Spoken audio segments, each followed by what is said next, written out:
Moods of verbs.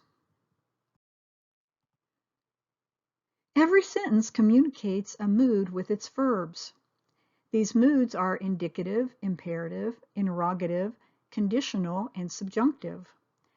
You probably remember indicative, imperative, and interrogative from whenever we talked about kinds of sentences.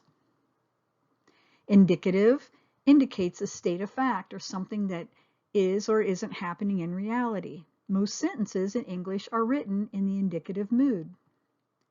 Marta is going to write a story. It will be a very interesting story with wonderful characters. Imperative is a command. Imperative means that something must be done. In most imperative sentences, the subject you is not added, but is understood. Write a story, Marta. We know that the subject is you. You write a story, Marta.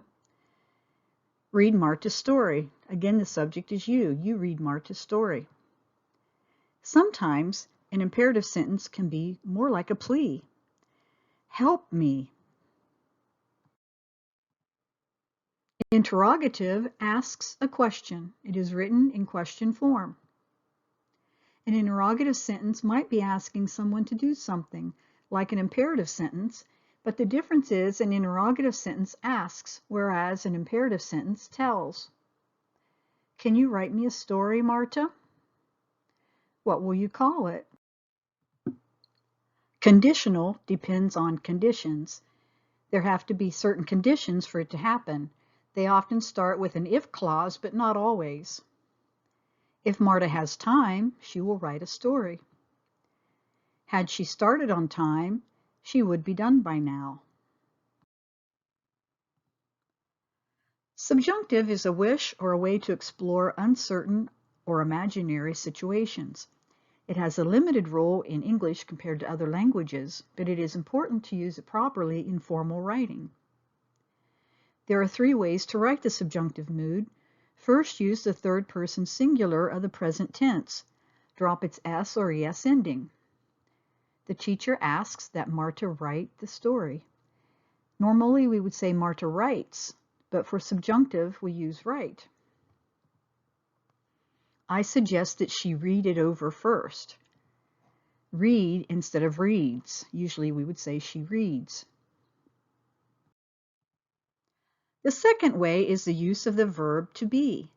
In present tense, the verb be is always used, not am, is, or are.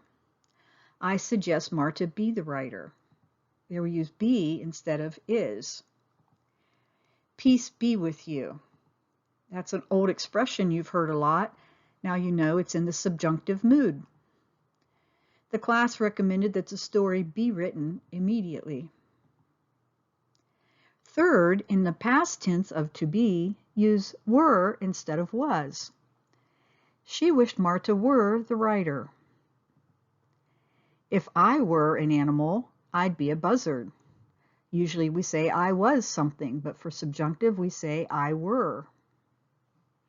This sentence also could be confused with conditional because it starts with if, but since the verb were is used, it's subjunctive.